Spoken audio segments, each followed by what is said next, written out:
kuna maneno mawili ambayo tutajali sana japokuwa ni matatu. Neno la kwanza ni ujumbe na inayoponya, na hilo linalingana na tiba kwa wagonjwa.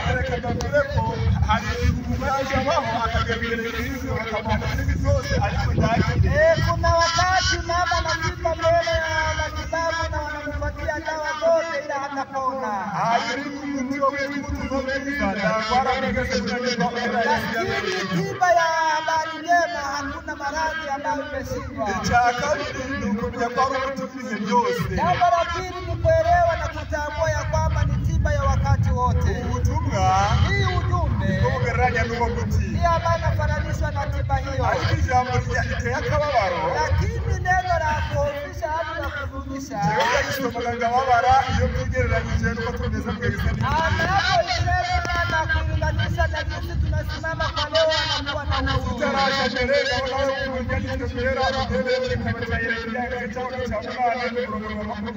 Kwa Biblia yenu katika kitabu cha Yeremia sura ya 9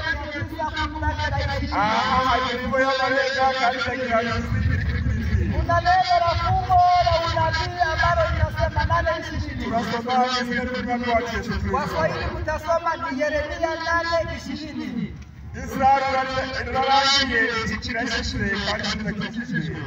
Babajwe kumubabaro w'abantu banje birabuye kureba kurangoshe besigari yatadamu kuokora uhabara kuko bwanje butagize hapa kuna neno ngumu sana. Hapa wanasema ya kwamba wakati wa kipwa imeisha na mavuno tayari wamemaliza.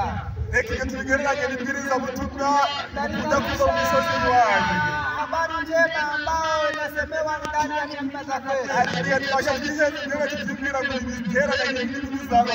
Kuna jinsi tutazalia ya kwamba mikutano hii itaendelea. Tunapoona wainjilisti wanajaa kwetu tunasema muda ni muda kutakubali. Lakini maandishi matakatifu yanasema muda utawadia kuhubiri habari njema inayosimama.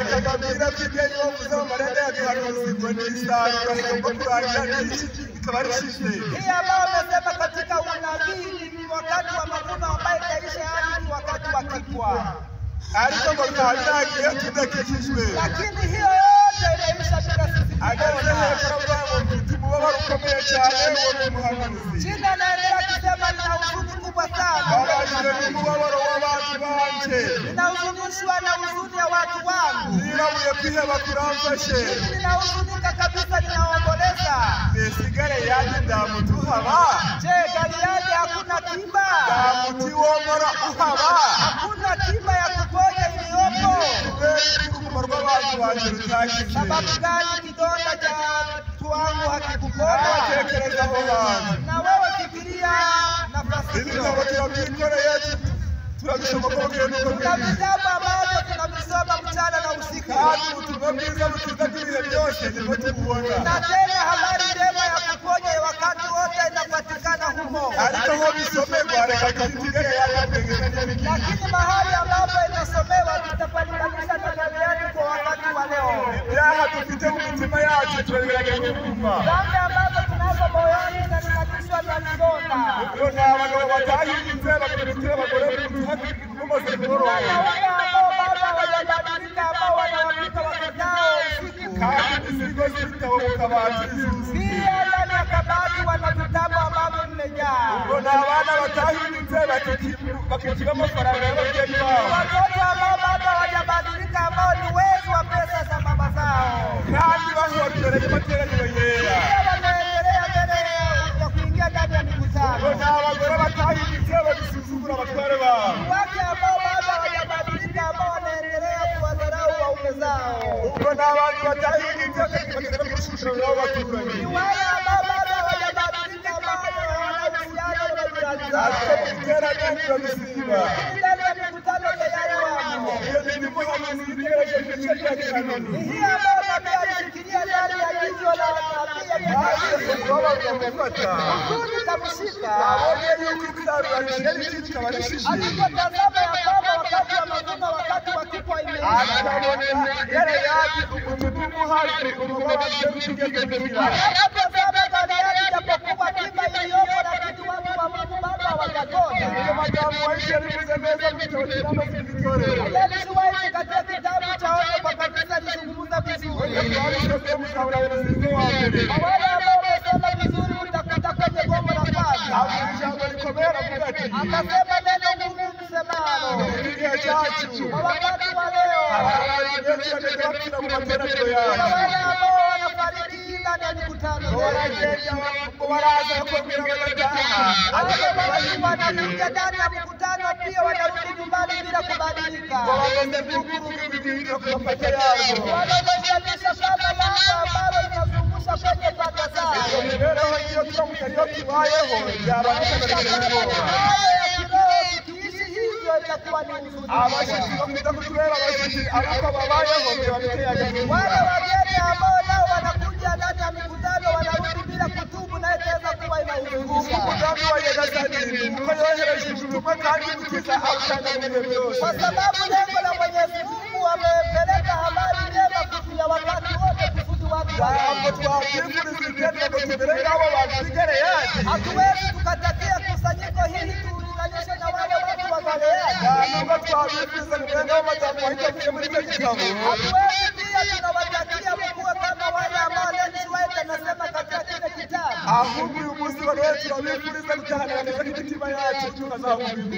Kwa leo tunawatakia kusudi murudi na wokovu ndani ya mioyo yetu. Tunapopata ujumbe habari njema Paulo aliandika akisema.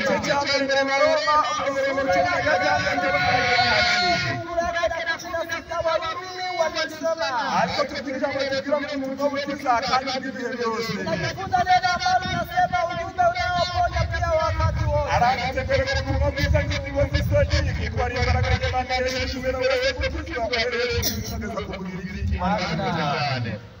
Ubutumwa bwiza ni imbaraga. Ujumbe ni nguvu. Igihe tubutanga bidukorwa n'isoni. Wakati tunapata habari njema ko ku ruhande rumwe hari abashakira, tunajua kwamba upande mmoja kuna wale ambao watapona, ruhande hari abarapfa. na kwengine upande kuna wale ambao watakufa.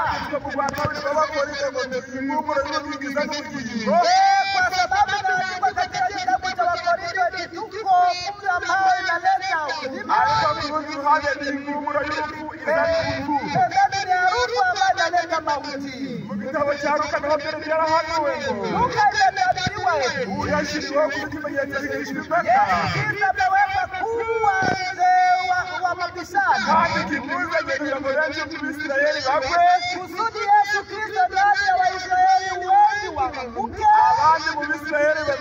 na wengine ndani ya Waisraeli waache. Nitaombea kusanyiko hili ambalo limekusanyika hapa leo, tusikuwe katika wale ambao wataanguka, ila tuwe katika wale ambao wataamka. Tusiwe ndani ya wale ambao watahukumiwa kwa ajili ya neno hili, ila tukuwe katika wale ambao watapewa uzima wa milele. Kila ambacho kinakusudiwa ni hili. Kitabu cha mababu na mafalme na manabii,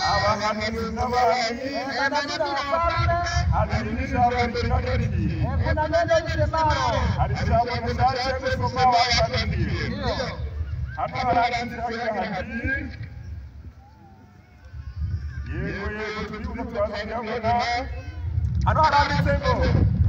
fundisho hili ambalo 58 fundisho ukurasa 290. kwa Kiswahili. Haranditsengo. Inaandikwa. Masomo lazima yatolewe kwa binadamu katika lugha ya kibinadamu. Birasaba kwigisha bizangwa mu buryo bwa kimuntu. Kandi birasaba ujumbe wa agano lazima aseme. Birasaba ko intumwa y'isezerano kuva. Sauti yake lazima iingie katika hekalu lake. Birasaba ko ijwi rye ryumvikana hose. Mwandishi wa kweli lazima atenganishe ukweli na matamshi ya wanadamu. Birasaba ko umwigisha ashobora gutandukanya ibyanditswe n'ijambo ry'Imana n'ibyanditswe na Kristo. Masomo ya agano la kale lazima yafundishwe kikamilifu kwa watu. Birasaba ko ibyigisho by'isezerano rya kera byigishwa mu bantu. Ubutumwa dufite uyu munsi Ujumbe ambao tunao leo ushobora gukiza umutima wawe n'uwawe. ambao utaponya moyo wako pia na moyo wangu. Byatwoherereje Mungu ambaye umetupelekea. ubutumwa bwakijije umwana w'umuntu uhereye ku muturage wa mbere wabaye. Hii ambaye waponya wanadamu kuanzia mwanadamu wa kwanza alionekana duniani. Kiratubwiye ngo Kitabu kinatuambia ubutumwa buvugwe mu buryo bwa kimuntu kandi n'ururimi rwa kimuntu. ni lazima hii ujumbe isemewe kwa kibinadamu pia na kwa lugha ya kibinadamu. Ayindi mpamvu ijuru ryari rifite kuriyigisha. Hakuna lengo nyingine ambayo mimi nilikuwa nayo kwa kipengele hiki. Kugira ngo hatazagira ugira urwitwazo. Ni kusudi kusikuwe mtu wa kukua na kisababu. Hari impamvu tutabyumvishe nuko byavuzwe mu rurimi rutari urw'iwacu. Ni kwa sababu yule ambao kabisa hatasikia asipate kisingizio eti mimi sikusikia kwa lugha ya kwanza. Haleluya. Aha dufite indimi ibiri bitewe nuko turi abantu bazumva. Hapa tuna lugha mbili kwa sababu kuna wale ambao wanasikia. Turi kubuvugamo. Hii ujumbe ambao tunazungumza Shaka nao kuvuga ngo ambayo inamaanisha urataha tumvishe. yule ambaye atarudi bila kusikia, Urataha adakijijwe. yule ambaye atarudi bila kupona, Azaba ateye agahinda. atakuwa amehuzunisha, Azaba yiciriye wigenda atakuwa amejihukumu yeye mwenyewe. ibibazo azafite imbere y'Imana yacu. Sababu mbele ya Mwenyezi Mungu. Imana idufashe cyane. Mungu atusaidie sana. Ubu butumwa Ujumbe abugezeho akafika akitizina akaita jina yitwa gutya. inaitwa eti Abakolosayi igice cya mbere Wakolosai 1:28 fungu. haranditse ngo Kunaandikwa niwe twamamaza yeye ambaye tunamhubiri tuburira umuntu wese tukimwonya kila yeyote, tukigisha ubwenge bwose tukimfundisha akili yote, kugira ngo tumurikire Imana umuntu wese kusudi tuwamulike watu wote mbele za amaze Mwenyezi Mungu gutunganirizwa muri Kristo. atakapobadilishwa ndani ya Yesu Kristo. Mungu atusaidie ubwo butumwa sana. twamamaza Hili ujumbe ambao hari uwo tunayuhubiri bavuze hano baramutsinda. na yule ambao wamezungumza lakini hawamtamki jina, Niwe twamamaza hano yule mu ambao bikorwa tunamhubiri hata Karuba Burebure, tukamwamamaza muri masisi yacu tunamhubiri katika masisi yetu, tukamwamamaza muri Kongo yose tunamhubiri katika DRC, tukamwamamaza muri Afurika ndetse no mu isi yose. tunamhubiri katika Afrika pia duniani kote. Kandi ni ukugira ngo Lengo ni kusudi uburire umuntu wese kuwaonya kila mwanadamu. ntabwo kuburira Neno kuonya ntabwo ari ikiganiro gisanzwe. hayuko mazungumzo ya kawaida. Tunagusanga Mtu anapokuendea kugira ngo umuzanire umuhungu anakuambia ati ninakuletea onyo, wihangane umutegama. ujihadhari Ntabwo mtendeke. ari ibikorwa bimuzanye, Haiko mambo ya kawaida ambayo ntabwo ari ibyo yakuleta, gusetsa, haiko mambo ya kuchekesha ahubwo ambayo ni ibyo yakuleta, gukiza ubugingo bwawe. ni mambo ya kuponya moyo wako. Abamarayika b'Imana bagiye i Sodomu Malaika wa mbingu walipofika Sodoma bajana umuburo walipanda onyo, bawuhereza Loti. wakamkabidhi Lutu. Loti awujana mu mudugudu wose, Lutu akasambaza Sodoma kote, umuburo arawuvuga. akamsambaza onyo. Abawumviye barakize, Wale ambao wamesikia wamepona, abatarawumviye babonye wale ambao wamekataa nao wamepata ghadhabu ya kulingana na kukataa onyo. ijambo ratubwiye ngo Neno linatuambia twamamaza ujumbe ambao tunahubiri kuburira umuntu wese. kuwaonya kila kuwaonya wanadamu, Umuntu wese waje muri aya materaniro kila yeyote ambao amekuja ndani ya mkutano huu anatakiwa ni onyo. amahirwe yo kwita ku muburo. Ni faida au baraka ya Ijambo mkutano onyo. kuriwe kuninira umuburo kandi wamugeze imbere. Sababu kubwa kwa kukataa onyo japokuwa amefika mbele yake. Kitari cyagera mu bandi cy'amateka nawe yakiri Sodomu n'Igomora. Kama Mungu bado hajakata kesi kama hiyo ambayo hukumu Sodoma na Gomora. Uyu twamamaza azatukuvuga tweruye none. Huyu ambao tunamhubiri tutamsema kwa umakini. Ibyakozwe bitumwa ni kane. Matendo ya Mitume 4. Uyu ni ubutumwa. Hii ujumbe Kwamamaza ambao tunaihubiri tukagakiza ndani ya wokovu kazakiza mwene muntu ambaye itamponya mwanadamu uhereye ku muturage wa mbere wabaye Adamu ambaye ameonekana duniani ukageza ku muturage wa none wicaye ahangaha.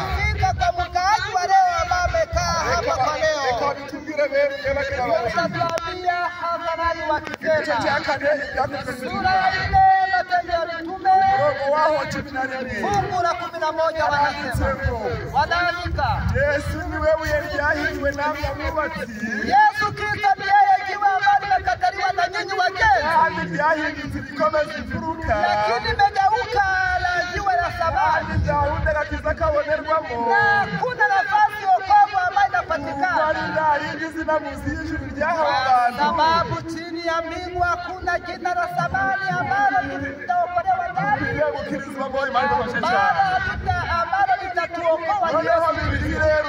Biblia imesema wakati ujumbe inatolewa inautia hadharani kusudi yule ambaye anataka kupona apone. Wanasema ya kwamba ujumbe ni hiyo jina ambalo limepewa kwa wanadamu ambao kabisa tutaokolewa ndani. Swali ambalo limebaki, kwa sababu tumeliona ya kwamba ni tiba. Wakati mganga anapenda kupata tiba, kuna tiba moja waganga wanaita majina mengi tofauti. Waganga wanafahamu hakitaingilia, kwa sababu wanajua ya kwamba dawa hiyo ni ya kuhara. Jinsi wataita yote itaponya diare. Wanajifunza, wanajua vizuri. Wakati wanatoa tiba hiyo wanapata sharti kama ni vidonge vingapi asubuhi na jioni, wanakuarifu faida za mgonjwa kufuata sheria za mganga, hasara kwake kutumika jinsi anavyotaka. Nasi inatubidi kabisa tutoe tiba hii, ijapokuwa Biblia ilitoa majina tofauti, lakini tiba ni moja, ni Yesu Kristo. Lakini na maradhi ambayo amekuja kutafuta mizani ambayo inapatikana ndani yako na ndani yako. Wewe utaweza ukaniambia mimi sina dhambi na mimi sina madhara ya dhambi. Hapa utajidanganya wewe utamdanganya na Mungu wa mbinguni na utadanganya kusanyiko lote. Tutaiona chini tiba hii katika kitabu cha Mwanzo 3:15. Waliita jina lifuatalo uzao wa mwanamke ambao utampiga kichwa. Hapa ilikuwa vigumu usicheze. Kuna kile ambacho kilikuwa kimetokea. Babu wetu ambao anamuita Adamu, Mungu aliwaomba kwa uzuri ambao unapita kiasi, ikawaweka ndani ya Edeni, ikawapa hodari ya kutawala duniani. Kukakuja tiba nyingine, hiyo uzuri akawaondoa, amasezerano y'Imana ayabakuramo, maagano ya Mungu akaondoa, ubutware bari barahawe kuvuga bibisi abubakuramo, hodari ya kutawala duniani akaondoa, n'amakuba arabibasukaho, hasara na uzuri akamwaga. Baadaye wakalia, wakaunga kichwa, wakaongeza kabisa, tunasha kwa sababu walikuwa wanachukana na neno moja ambalo liko ndani muzapfa. Mungu alikuwa amewaambia siku ambao mmekula na kufa mtakufa. Reka nje tubiyageze hafi kugira ngo mubyumve. Kaileta karibu kusudi mpate kuelewa. Umugabo wawe uri hano amaze gusoma agacupa ka Ni Kinoni. mume ambao uko hapa tayari amekunywa chupa ya kioda. Sote mnyoshe mikono wale ambao wanaifahamu. Huyu anaifahamu sana. Mikono harimo abayizi. Sababu wanalima virai sana. Kioda ni umuti bashira mu birari. Kioda ni dawa ambao wanaweka ndani ya virai. Ubuzima bwagira nabi bupfe. Kusudi utundu ambao utaiharibu. Kisha viasubiria watewe na Satani ashaje yule ambao amekuwa na Shetani kusudi kufanyilia vibaya. Akawachupa gato yakasoma. Anakabata kabisa chupa hiyo kidogo anakunywa. Yeye akasoma dakika kiragao ulete kurangije. Baada ya kunywa kabisa hakuna mambo ambayo atafanya ila kuwaza sasa. Ndio mgani ajabu na hivyo wale. Adamu na Hawa walikuwa na kibanda cha besha. kwa sababu walikuwa wakijua Mungu ambao Yawaambia kukusi na kiliho na kukomuzamba. kwa sababu walikuwa wakijua ya kwamba Mwenyezi Mungu Basaza hali bari kushiti.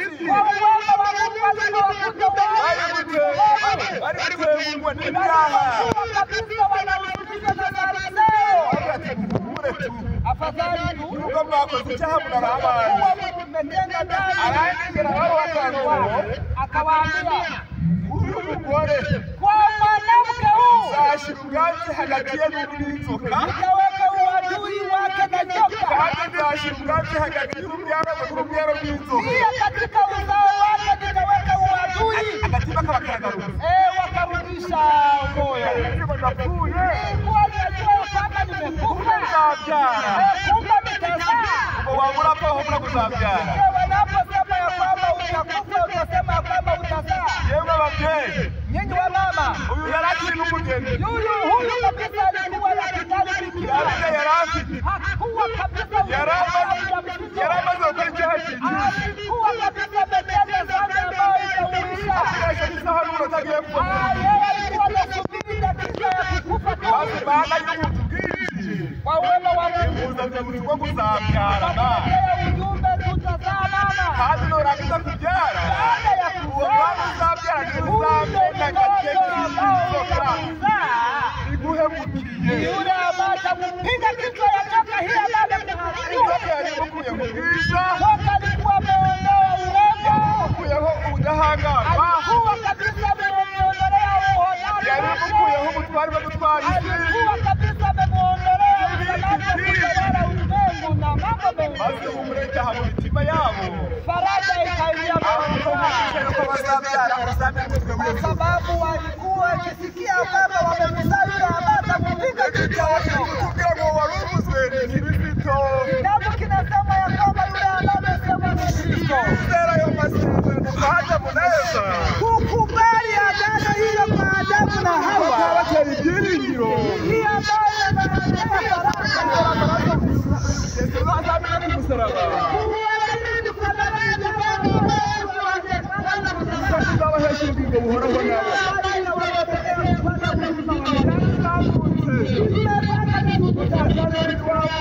Tuko katika sifa hilo.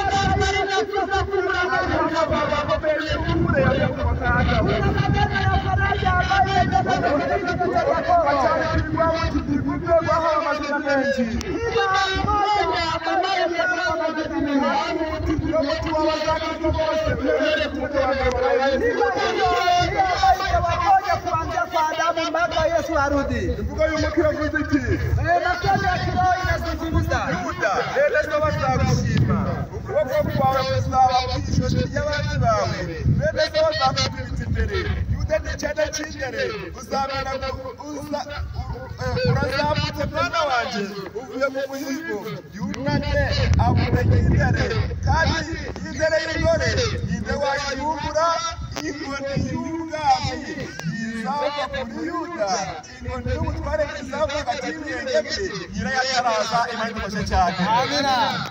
Yakobo agiye kumwerekwa Yakobo alipoenda kumuona arareba mu maso ye alipotazama kwa macho ya kiroho ni umwami akamkuta ni mfalme numva zaza hashize kera ijapokuwa atakuja muda ni mrefu ariko yiringira kuko abazaza lakini akasamani ya kwamba mfalme atakuja kutoka kwenye kizazi cha Yuda.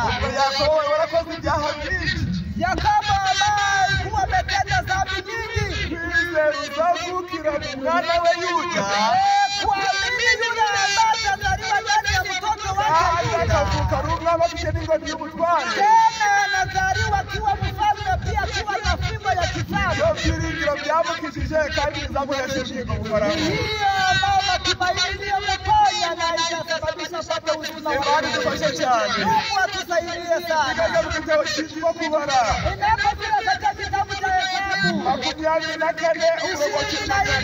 fungu la 17 umugabo wahishuriwe n'ijuru avuga aya magambo kuna yule mwingine ambaye amefunuliwa na mbingu naye akazungumza maneno yafuatayo. akijamureba ariko asubunda bitegereza ariko byandi bugufi inyenyeri zakomoka mu Yakobo ingoni zakomoka ingoni y'ubwami izabasheketse mu bwoko bw'Abisirayeli izagiriza ikoze mu wabo izarinda abasheki bose izagenda abasheki bose ibadufashe cyane. Hesabu 24 fungu la 17 hano we agiye kuterekwa alipoenda kuonesha aterekwa ari inyenyeri yeye alionyeshwa kama nyota zaturuka mu ba Yakobo ambayo itatoka ndani ya Yakobo. aje kubivuga Alipomaliza kuzungumza anasema ya kwamba heri nitakufa kama watakatifu. ariko nawe gushyira ibyiringiro ku masezerano y'Imana biramunanira Lakini naye kuweka agano ndani ya maagano ya Mungu kamushinda. uwavuze witwa Balamu kuko muko yabitabye yako yapfuye mu bucuzi Yule ambaye kabisa ambaye amezungumza maneno hayo ni Balamu kusudi akufe kama mtumishi wa Mungu. Alikufa akiwa kiwete. iwe namugereranya n'abatambyi bose babwiriza ubutumwa bwiza Huyu nitamlinganisha na watengenezaji ambao wanahubiri habari njema ya Mungu. barangiza bagasubira ku byo banze Baadaye wanarudi kwa yale ambayo wamekataa. bakabagura imbere y'umuganga imbere y'umutima ukagira itwara bunanirwa Wao kabisa wanaanguka mbele ya mganga pia na mbele ya tiba ambao haishiki maradhi. rero Imana iturinde cyane Mungu atulinde hayo. uyu muti Tiba hii sasa Tanzania abaturage bo mu karere ka Karuba hii ambayo tumewaletea wakaaji wa hapa Karuba ni Yesu Kristo Yesu Kristo, wavuzweho byinshi yule ambaye amesemewa maneno mengi. ndetse muri iki gitabo hari abantu bari bamuzi neza Katika kitabu hiki kuna wale ambao walikuwa wakifahamu vizuri. igitabo cyitwa Wimizwe ibihe byose Kitabu hiki ambao nakiitwa wakutamaniwa siku barakomeje bamuhaye amazina akurikira waongelea kimupamba majina yafuatayo. aya mazina bagomeje kuyamuvugaho Mangira mzazi wote walimzungumzia maneno yafuatayo. magana ane na mirongo itatu na gatandatu 436 fundisho na gatatu yaani sura ya 63 haranditsemo unaandikwa ni igihe cyari gikomeye ku bantu bafite idini nini ku masuri aheruka. ni igihe cyabagezemo cyari gikomeye abigishwa ba Yesu Ni wakati ngumu ambao walikuwa wanafikia wale mitume wa Yesu. yari hamwe nabo Yesu alikuwa pamoja nao, icyubahiro cyinshi alikuwa amepewa thamani kubwa. ubuzima bw'uko byagenze Sasa tusikie jinsi ilivyokuwa.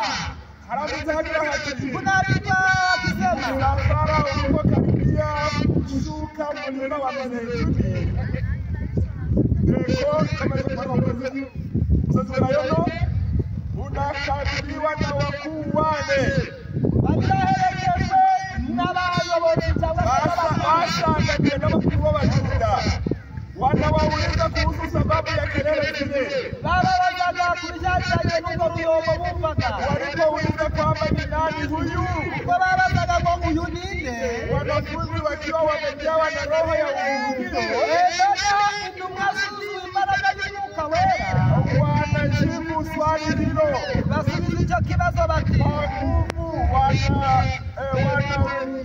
wanarudia unabii uliokuhusu Kristo wakisema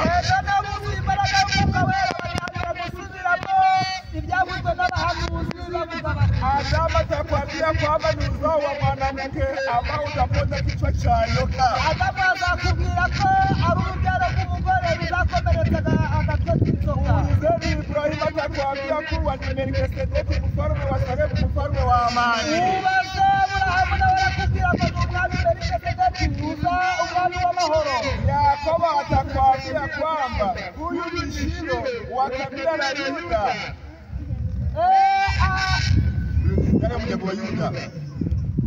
Yakobo arakubwira ngo ni mjambo wa Yuda. Atakwambia hivi Emanueli mshauri wa ajabu mwenye nguvu baba wa mbele mfalme wa amani.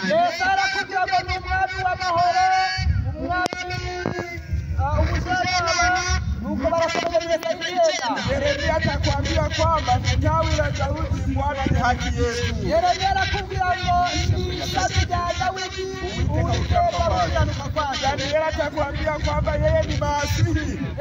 Danieli arakubwira ngo we ni Mesia. Hosea atakwambia kwamba yeye ni Bwana Mungu wa majeshi. Hosea arakubwira ngo ni umwami w'amahoro. Noneho wageze hepfo abantu tukavuga ni Kristo wera w'Imana. Nasi tunasema ni Kristo mtakatifu. Aya mazina yose yahawe ubutumwa. Majina haya yote yametolewa kwa ujumbe huu. Yakubiye mu kimwe Yesu Kristo. Inaonekana katika kitu kimoja tu Yesu Kristo. Kandi abagize muri byo binyejana byose byatambutse. Wale wote ambao wamemsamani katika vizazi hivyo vyote. Bose babonye ubugingo buhoraho barabutegereje. Wote wanasubiri. Ariko bigeze mu gihe cya Yesu. Lakini napo wajia wakati wa Yesu. Babayeho mu gihe gikomeye kandi gitangaje. Walikuwa katika wakati ngumu. Yesu avuga aya magambo akomeye agira. Yesu akasema maneno haya akisema. Wende Yohana 3 kubona gusoma ayandikane. Yohana ile haranditse hagira hati. Inge Yohana. Umurongo wa 39. Sura 39. Mu byanditswe kuko mwibwira ko ari byo ajya gufite ubugingo buhoraho kandi ari byo bimanya nyamara mwanze kuzongi ngo muhabwe ubugingo. Ijambo ritagahinda cyane. Neno la huzuni sana. Yesu ageze mu isi. Yesu alipofika duniani. Aliwa wasazira muhereye mbere na mbere. Amani agano la kwanza. Aliwa gakiza kabonerwa muhereye mbere na mbere. Wokovu kabisa tangu mwanzo. Asanga abantu mwisi. Akawakuta watu baterana ambao wanakusanyika ambao wanajifunza kwa ubwoko bw'Imana ambao wanajidai kama ni taifa la Mungu. Yewe ngo basoma ibyanditswe bya Yesu yose ambao wanasema maandishi matakatifu. Akawaambia nyinyi watu murondora mu byanditswe by'isi yose. Mbona mnachagua ndani ya maandiko yote kandi muri byo arimo mufite ubugingo. Tena mkizania ndani ya maandishi haya ni hapo mnauchaka akaba ari byo bimbamya na maneno matakatifu wanashuhudia kuzaho n'ubuhoro bw'Imana. Lakini bwana tunataka kuja pale kusudi mpate uzima wa milele. Yaho nibyo tuzongera kubaho. Mambo yaliyokuwepo na abantu bakomeye kwihanisha n'ijuru rigeraho rigatinda. Kuna wale ambao kabisa ni vigumu kutubu na vitu yuko kwa ubwoko bw'Imana kwa abantu b'Imana. Wale ambao wanajisikia kwamba wanajidai kwamba ni ab'ijuru byaragezeho risanga bakomeye cyane. Wale mimi wajitie kaona ni vigumu kwao. Abantu bafite Biblia yose n'insengero n'ahantu basengera. Wale ambao wana Biblia pia wana hekalu sehemu ya kukusanyikia. Ariko Satani akaba yarabateye babiri mu gihe bagenderewe. Lakini Shetani amewakumba bila wao kujua. Yesu agiye kubitegereza. Yesu aliwatazama. Asanga basoma Biblia. Akawakuta wanasoma Biblia. Ibyo tumaze gusoma byose barabifite. Mambo haya yote ambayo tunayasoma wanayo. Ariko bagera ku kigenewe bizina. Lakini wanapofika kwa lengo, bakabipasa abandi. hiyo wanaipiga pembeni uko turamaze ndakoro. tunajitosheleza. Kabiri iteraniro tugeranye umunsi wa none. Inaanza kusanyika ambalo tumekusanyika kwa pamoja. Wewe umushyitsi wawe uteze amateka Na yule mmoja ambaye tutaka kusikia kwa pamoja. Bagabo mwakiriye gihe ari kuvugaho. Tukirinde tusiwe kama wale watu ambao Yesu anazungumza kwa wakati wake. Aho bagiye dusomera ibyanditswe byera kugira ngo bitegereze Kristo. Sisi tusome maandiko matakatifu yakuvutie kwa wokovu. Yesu Kristo aje mu iteranye. Yesu Kristo yavuze ijambo rikomeye n'ibitabo cya Yohana igice cy'itatu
hapa inabidi watu wajifunze vizuri.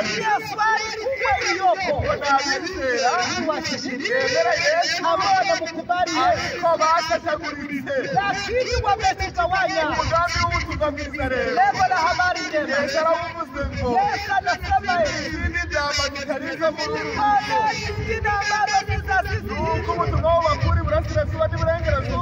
utawatosha mashariki na magharibi, kaskazini pia na kusini, ukawakura mu mahanga yose n'amoko yose na kabila zote, ukabakura majina atandukanye katika madhehebu tofauti, ukabagira itorero ryihariye wote wanakuwa kanisa moja la upekee kibyahishuwe ngo ambalo linaandikwa ndani ya kitabu cha Ufalme ni abantu bafite guhamya kwa Yesu, watu ambao wana shuhuda ya Yesu. Haleluya, Amina. Kandi wakomeza mategeko y'Imana ambao wanazishika sheria za Mwenyezi Mungu na ushuhuda wa Yesu.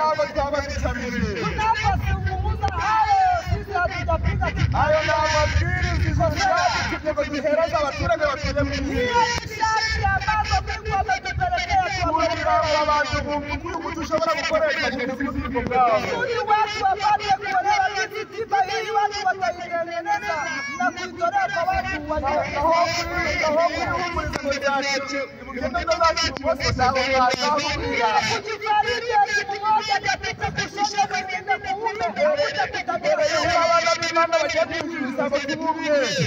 kusudi watoto wa Mungu waende mbinguni moja. Inabidi kuwa mmoja katika Yesu. Tunapoishi kubaki ndani ya Yesu.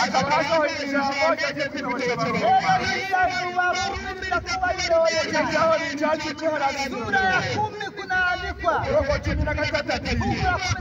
umuntu wese uzamazina ry'Imana wacu azakizwa.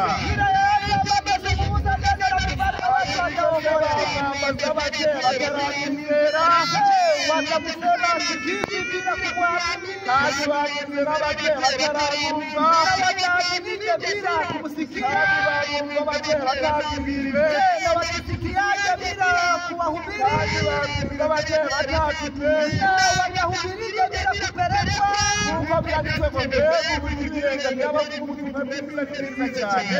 Na heri miguu ambayo ya wale ambao wanazungumza habari njema, chakora wungi ubuvuga si bose, lakini wale ambao wamepigia sikio habari njema si wote. Yavuze ati Kwa sababu Yesu Biblia wizeye ubutumwa bwacu. Mfalme ni nani ambaye ametamani ujumbe wewe? Kwizera guheshwa no kumva Na kuamini inaletwa na kusikia. kumva kutagera ijambo ry'Imana. Na kusikia inaletwa na neno la Mungu. Semeni amina. Imana ryatashe umusozi ya Karuba. Neno la Mungu limefika ndani ya milima ya Karuba. Bamwe byinshi kugira ngo amazira zivutse. Bila kueleza mengi, masikio yetu yanasikia. Wewe usitakireho bwakere yakicyo. Yeye ambaye anasikia tangu mwanzo tayari amesikia. Ubutumwa bwiza kandi ibihe byose buri wacu. Ujumbe kuponya tena wakati wote uko kweli. Abantu babyemera bakabyizera. Inahitajika watu wa kukubali pia na kuelewa. Hanyuma kizibyaha inatufanya marasi. wasezeranye kwenda harume wakirende mukavuguti Kuna wale ambao watajisema wakitangazana na kusema njewe ndabyaha mimi sina dhambi. bagiraga pasiteri Ili kulinganisha na jinsi wanavyopita mchungaji, wanapopita apotre, bagiraga perezida w'urubyiruko wanapopita perezida wa vijana. ubwo naje kwihana nakihanini Je, nitakapotubu nitatubu vipi? ibyo ndabihanishije inyandiko irahangaha Nitasoma fungu iliyopo hapa. mirongo ibiri dusoma muri zaburi turamusoza Hii ambayo tunasoma katika kitabu cha Zaburi. zaburi ya ijana na mirongo ine na gatatu Zaburi ya 43. hano ku murongo waho wa kabiri Kuna haravuga vitu vinaandikwa. kandi ndushira umugaragu wawe mu rubanza Na usimuweke mtumishi wako ndani ya hukumu, kuko nawe wabaho uzatsinda mu maso yawe kwa sababu hakuna mwanadamu ambaye ashinda mbele ya yabo Mungu. wabona imbere y'Imana budacyaha bite gutsinde Hakuna yule ambaye atasema mbele ya Mwenyezi Mungu ili apate icyaha cyaje mu isi ari icyorezo gishobora kugera kuri buri muntu wese uba ku isi dhambi imekuja ulimwenguni kama tauni na imewashukia icyorezo wote. cyanduza wavukiye ku isi ushobora kurokoka Tauni hii hakuna yeyote ambaye ameonekana ulimwenguni ambaye ataokoka. kirokoka gusa tuzemereye Yule ambaye ataokoka ni yule ambaye atamkubali Yesu Kristo na haleluya undi murongo uravuze ngo Mungu nyingine inazungumza. ijana na mirongo itatu zaburi 130 wanasema. umurongo waho uraturanditse ngo Fungu la 3. uwiteka wagumye kwibuka ibyo dukiranirwa Mungu akaendelea kukumbuka dhambi zetu. kandi ni nde wazahagarara adatsinzwe Falme ni nani ambaye atasimama mbele bila kushindwa? ahubwo kubabarirwa kubonerwa aho uri Samaha tu inaonekana mahali Mungu kugira yuko. ngo wubahwe kandi ubashishane Mungu akubaliwe na twese kuheshimiwa. muri aya manywa y'ihangu Kwa mchana huu wote sisi twakoze sote ibyaha bifashishije sote imico y'Imana tumetenda dhambi na hatujashikilia ariko Yesu yerekaniwe gukora imirimo ya Satani lakini Yesu Kristo amedhihirika kusudi amalize kazi za shetani. kumwemera no kumwizera nibyo byazazoshikiwe Kumkubali na kumwamini ni hiyo ambayo itasababisha tupate uzima wa milele. abagabo n'abagore Ninahitaji wanaume na wanawake, abasore n'inkumi wa vijana na wavulana bava mu munsi natwe ubwo butumwa bukiza nabwo tubabwemeye ambao watasema ati hiyo ujumbe ambayo inafanya tunaikubali kwa saa hizi ubwo duhagaze ntabwo twakoze ibyaha kufatana na jinsi tunasimama sote gakenera amaboko y'abo bantu buri iteraniro bakayazamura babikuza wale wote ambao wanahitaji kabisa uzima wa milele. Mungu abariki vitanga vyetu katika jina la Yesu. Mungu atusaidie kufikia habari njema hiyo katika jina la Yesu.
Yule ambaye kabisa amekuja akiwa na sehemu ya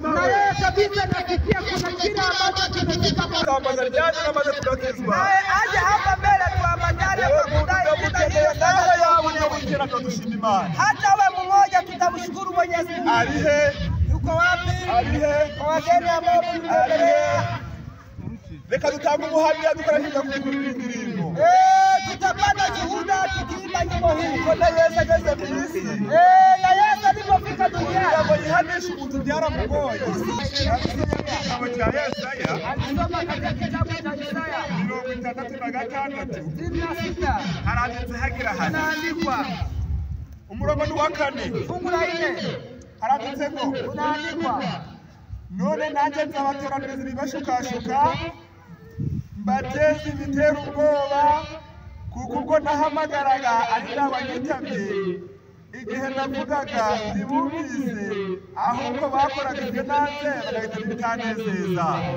ateye ubwoba cyane hapa kunahofisha sana Imana yarababaye Mungu alihuzunika iravuga iti ikasema nzabateza ibibashukashuka nitawaandalia mambo ya kuwadanganya batera ubwoba mambo ya kuwashtusha cyose babahoye kimwe shida ni moja tu ubwo nahamagaraga ntawanyitabye kwa sababu wakati niliita hakuna yule ambaye aliitika ibiteye ubwoba bigiye gusosekera rero bigahise mambo ya kushitusha kabisa nataka onekana niba tudashaka kwitaba ijwi ry'Imana kama hatupendi kuitika sauti ya Mungu bitewe n'impamvu zacu zihereye zitandukanye ziturimo kwa kulingana na sababu tu zetu ariko nitwabwa kumvira abarobyi ntituzobora kumvira n'abahinzi lakini kama tukikataa kuwatega masikio agatambutse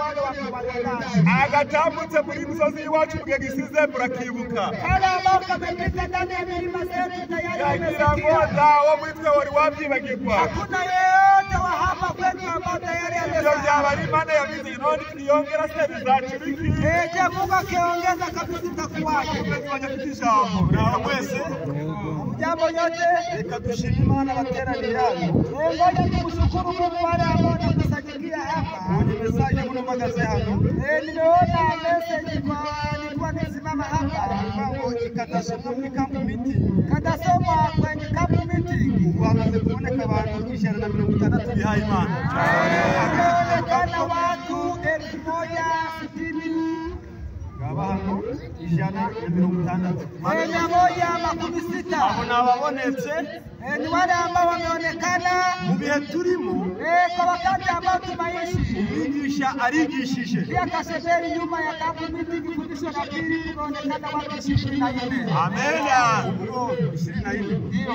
Nyamoya Kasheberi Jeshi tunashukuru hano mu gitabo cya Ayubu katika kitabu cha Ayubu ubu yaranditse muri 6:8 Ayubu aliandika katika kitabu cha baravuga ngo icyama ngabo nicyo nzaba heri nikapate kile ambacho ninadai reka mbabwire ngo icyo dusabira ni ukugira ngo Imana izadukize tuje mu bwami kile bwayo ambacho tunadai ni kusudi Mungu atuponye tupate uzima wa milele turebe ko abashitsi mu materaniro bakirimo tuone ya kwamba mjalo ibice bitanu umurongo wa mbere 5:1 hamagara noneho hari uwagusubiza ita kuna yule ambaye atakujibu uwo mubera batabaza nuwuhe yule wa watakatifu ambaye ataita ni nani kumujinya wica umupfapfa kandi shari gicubuza ubwenge kwa sababu hasira inamharibu yule ambaye hana akili mu bihe bitwunamiye tuvuye mu ndambara kwa wakati ambao tunaufikia tukiwa tumetoka ndani ya vita birahagije kwinjira ugakorera Imana uko y'umugaryo inatosha kuingia na kutumikia umuyobozi nashiremo indirimbo kandi abari mu materaniro mwicare uwo mwicaranye w'umugeni kabisa mumuherekeze munezerewe ninyi wageni kabisa mushuke kwa utaratibu tuwaombeye indirimbo tunezerewe kwa kutuhukumu ataanzia moyoni Imana yacu twemere twese cy'iteraniro acha Mwenyezi Mungu atakubali sote kama kusanyiko imitima yacu yegereza amaraso ya Yesu yamenetse mioyo yetu izogeze ndani ya damu ya Yesu atukize twese tuzahabwa ubugingo buhoraho amen tupate uzima wa milele katika jina la Yesu amen.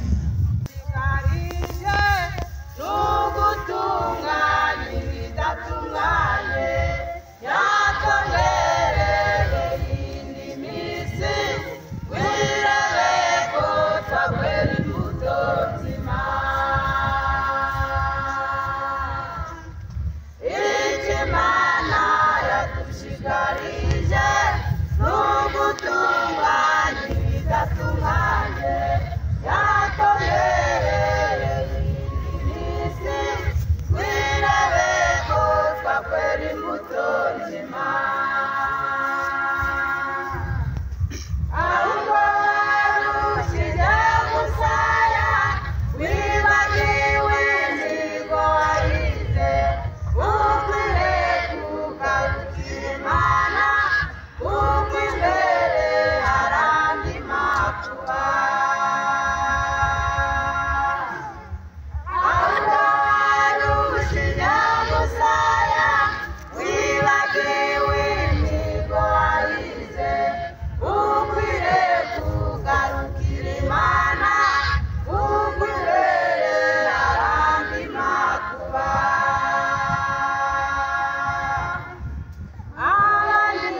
Ibatikira, Ibanuka Munyanja.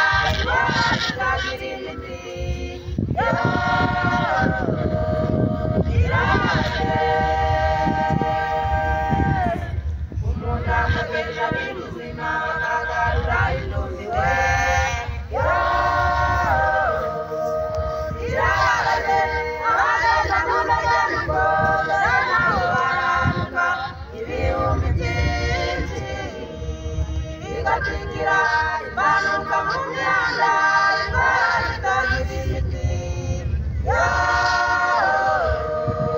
irababaje ibyo bigaragaza ko nawe ukwiye kwiratungire kuko mutamuka nk'igicu uwiratayirate Yesu ibyo bigaragaza ko nawe ukwiye kwirata kuko mutamuka nk'igicu uwiratayirate Yesu ibyo bigaragaza ko nawe ukwiye kwirata ubuzima kuko mutamuka nk'igicu uwiratayirate Yesu ibyo bigaragaza ko nawe ukwiye kwirata ubukire kuko mutamuka nk'igicu uwiratayirate Yesu ibyo bigaragaza ko nawe ukwiye kwirata imbaraga kuko mutamuka nk'igicu uwiratayirate Yesu ibyo bigaragaza ko nawe ukwiye kwirata ubuzima kuko mutamuka